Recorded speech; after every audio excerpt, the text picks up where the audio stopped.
WCBI News at 10 starts now.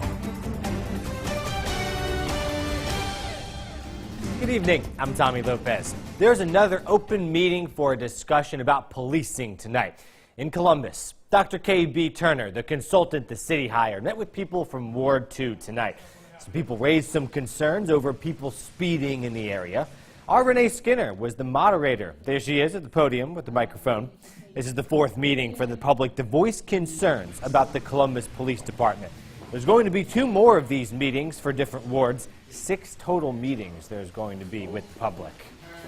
Members of law enforcement use social media probably just like you do. They always want to keep an eye on what's happening in their communities. They also can ask for help in finding suspects. We went to the Starkville Police Department today to talk about online activity. Corporal Brandon Lovelady over at Starkville says that the department uses social media as a way to keep people informed about what's going on in the community. SPD tries to be as transparent as possible on their social media accounts, and he says that people do have the right to express their concerns and opinions to SPD on social media. If there's profanity or any vulgar talk, any personal attacks, we reserve the right, and we make sure everyone knows that by putting it on their face to hide that. If someone continues to violate the terms, then there's a possibility they could be banned from our page for continuing to violate those terms. Top social media sites that Starkville uses: Facebook, Twitter, and Nextdoor. There's the top sites for them. The Amory Rotary Club handed out its annual awards today. Tim Stark is the Firefighter of the Year. He's been a firefighter for 26 years. Johnny Dale is the Police Officer of the Year. He's been a patrolman for 5 years. Their peers voted on those honors. We'll be planning on retiring in June of this year, and although it's kind of tough to think about, but it also, you know, when it's time, and I know the fire department's in good hands. It's not about an individual, something like this. You know, what we do is it's a team effort. You know, I don't do anything on a daily basis that, you know, every officer is not doing across this nation. This is the 5th year the Rotary Club has given out these awards. Mississippi Governor Phil Bryant is not giving up on a state lottery, not just yet. Bryant is now calling on legislatures to make a late session push to get a lottery bill passed. It's part of the governor's plan to find more money to make up revenue shortfalls. Earlier this week, he made a 3rd round of spending cuts. So he's asking the Department of Finance and Administration to review state contracts for possible savings. This could be another measure. Lottery proposals, though, died in the House earlier this month. The Senate could technically still take up the issue.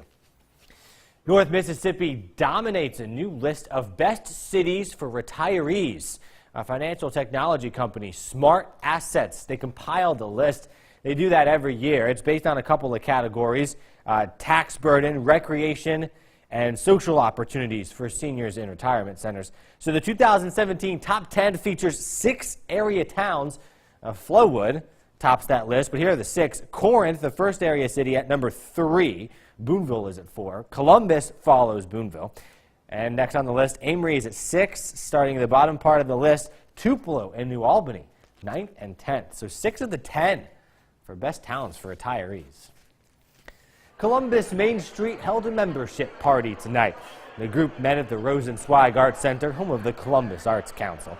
The leaders gave out awards.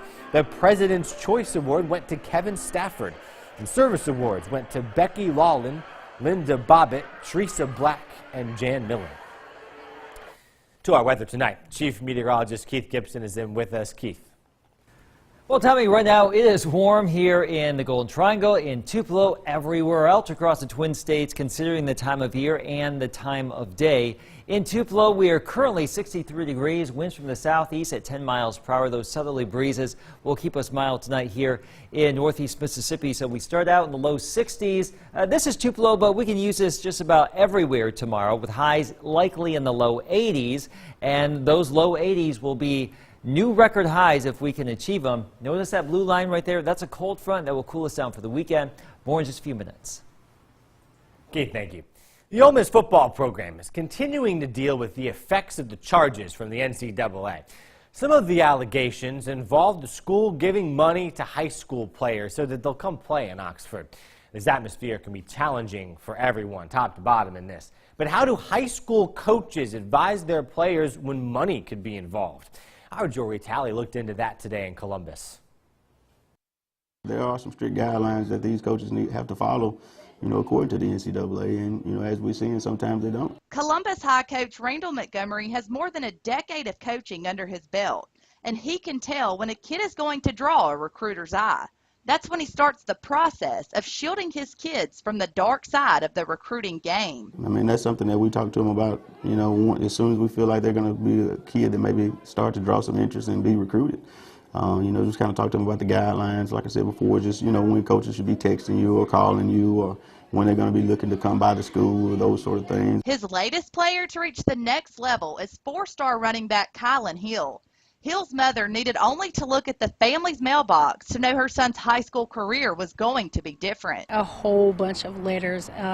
It got to a point where he was getting like 100 letters in a day. Hill's coach says he started early on, telling all of his kids being courted by recruiters what to watch for. We just kind of try to talk to our kids the best way we can and kind of teach them what's right and what's wrong and what you can do and when coaches should be talking to you and when coaches should be calling you and that sort of thing. And, for them as players, they just have to try to do the right thing, and, they really can't control what the coaches do. Jory, thank you. 8 Columbus high school football players were recruited to play at the next level for the upcoming football season. There will be more room at a fast-growing campus in Tupelo.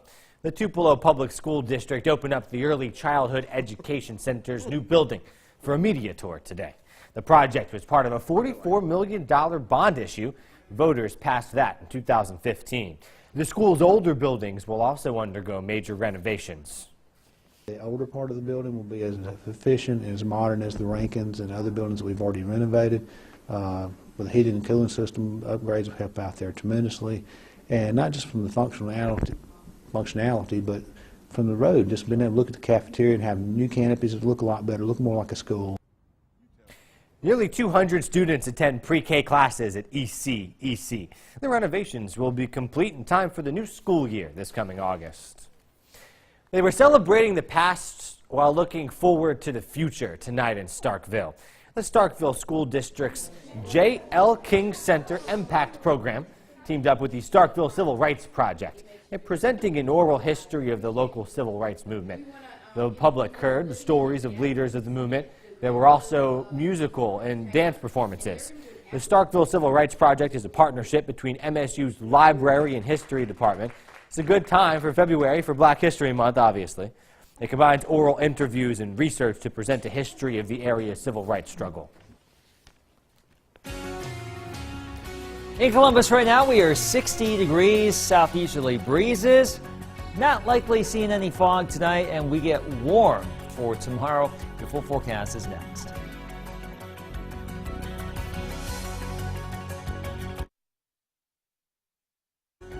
Your first alert weather forecast with Chief Meteorologist Keith Gibson. All right, Friday is tomorrow. Are you ready for the weekend? Get ready for it. It's going to be a pretty nice Friday as we get ready to jumpstart the weekend. Columbus, the old record is 79. I'm forecasting 82. In Tupelo, the old record is 78. The forecast is 81. Now, we could be a little bit warmer than those numbers, but it is going to be warm.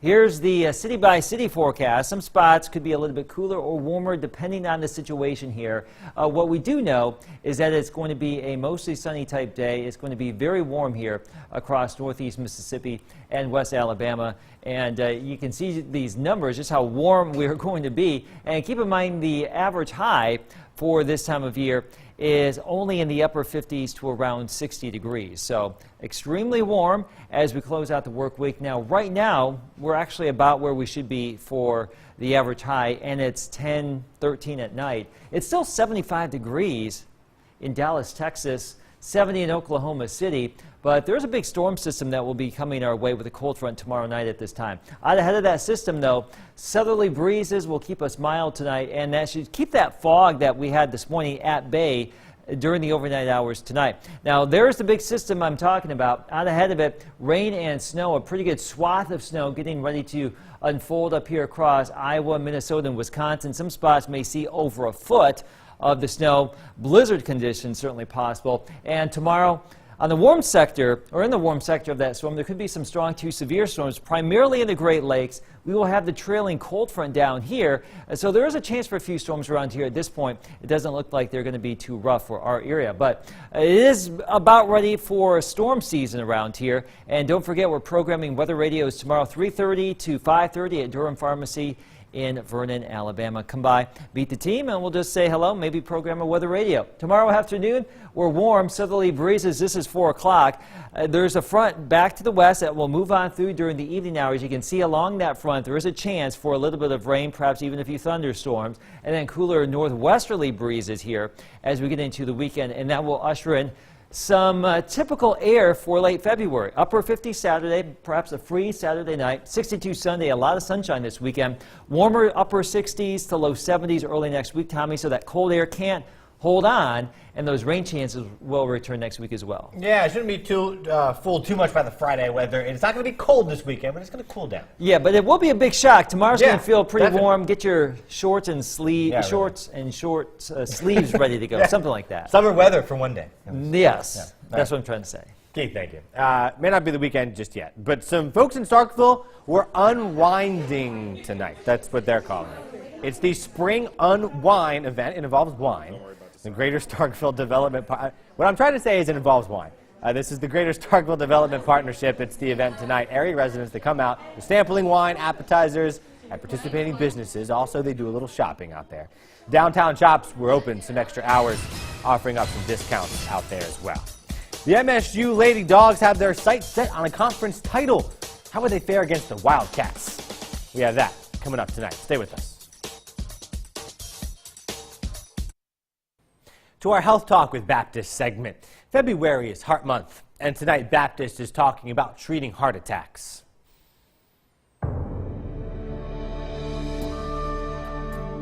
Hi, I'm Dr. John King, part of the cardiology team at Baptist Memorial Hospital, Golden Triangle. Tonight I want to talk to you about how a heart attack is treated. Acting fast can save your life. Anytime you think you might be having a heart attack, don't ignore it or feel embarrassed to call for help, even if you're not sure. Acting fast can save your life. Dial 911. Do not attempt to drive yourself to the hospital. EMS personnel can start life-saving treatment on you in the ambulance before you get to the hospital. Once you arrive at the hospital, small heart attacks are usually treated with medications. Larger heart attacks can be treated with an emergency heart catheterization, where the blocked artery can be opened with a balloon and a stent. Following a heart attack, I usually tell patients to expect to be taking 4 or 5 heart medications. First and foremost, aspirin and other blood thinners are used to prevent another heart attack. Blood pressure medications that help the heart recover from the heart attack are also usually prescribed. Treating cholesterol is very important in preventing another heart attack. Most heart attack patients will be offered a referral to cardiac rehab, where they can make healthy changes in their lifestyle, like regular exercise, quitting smoking, and losing weight. Join us next time for Health Talk with Baptist. Mail your topic suggestions to healthtalk@wcbi.com. Health Talk has been brought to you by Baptist Memorial Hospital, Golden Triangle.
WCBI Sports with Robbie Donahoe. Kentucky has had Mississippi State's number in women's basketball. Not since January 18th of 2009 have the Bulldogs defeated the Wildcats in women's hoops. MSU had lost their last 10 to UK, but tonight was the chance to end the streak and take a share of the SEC crown. Up to Lexington we go. Victoria Vivian's preparing for a big night, and she got started early from what I call the land of plenty. And why do I call it the land of plenty? Because it's worth more than that shot you get from inside the arc. That's 3 instead of 2. Good start for MSU. And then on the break, Vivian's going to come up with a bucket right here. MSU led by just 1 after 1, though. They had a 14-7 lead towards the late stages of the first quarter. Ever since then, the game just never really was out of reach. Both teams went back and forth. Here's Blair Schaefer with a long triple. MSU led by that same margin, 1 point at the half. Third quarter, look at Morgan Williams in transition. Going up against a 6'1 defender at the rim for 2. MSU still hold on to that 1 point lead in the fourth when they go inside. Sierra McCowan going to come up with the basket +1 here, but the Bulldogs would trail by 4 with a minute to play. So MSU needed a big basket. Sure enough, they go to who else? Victoria Vivians. Shot fake, triple, yes. It's a 2-point game, though, under 15 seconds to go. So who do you go to? Vivians, right? No. How about Morgan Williams? Look at this fallback jumper. Oh, she gets the roll to go. We'd go to overtime in OT.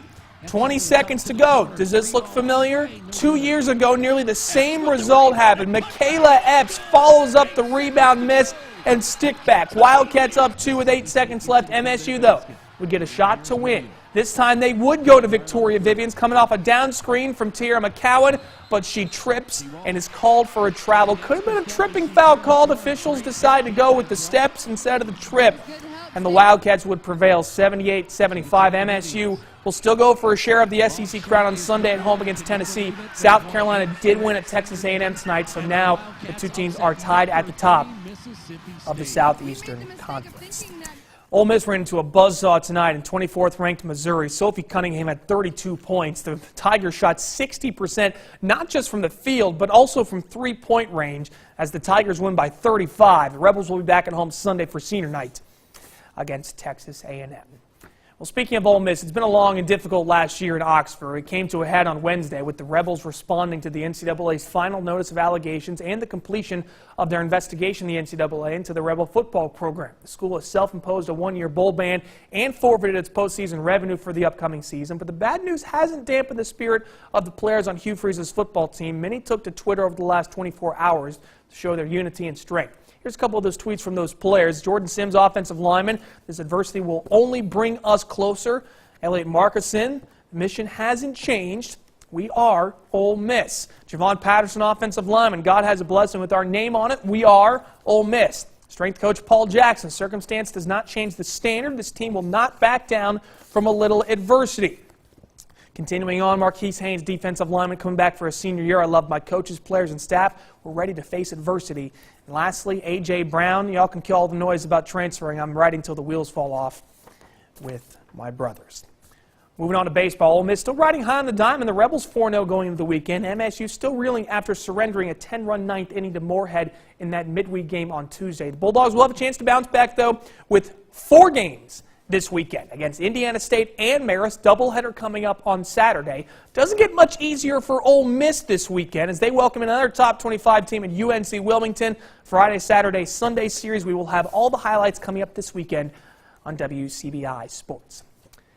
And lastly, over to Starkville. MAIS boys soccer semifinals. Starkville Academy hosting Heritage Academy. Winner moves on to the state championship. 13 minutes in, just a quick snapshot from Dalton Dempsey. Gets past the keeper. It's a 1-0 lead for the Volunteers. Heritage would attempt to answer. Jonathan Schwartz going to get possession of the ball just outside the 18. Just a quick shot, but it goes wide of the mark. Now on this corner kick here, Cameron McKee is going to send a teasing ball into the box. Bates Bennett gets a great header. It'd be a great save by Heritage Academy, but Starkville Academy does win 2-0. They will play Central Hines for the state championship on Saturday. Congratulations to the Vols. That is it for sports. We'll get a last look at your forecast when we come back. We're going to be loving these summer-like temperatures tomorrow, but it is still late February, so we will be cooler this weekend behind the cold front. Now, there could be some rain tomorrow evening, 50s on Saturday, low 60s Sunday, a lot of sun this weekend, maybe a freeze Saturday night. Yeah, cold Saturday night. Compared to tomorrow, yes. Yeah. Okay, thank you very much. Late Show with Stephen Colbert is coming up next.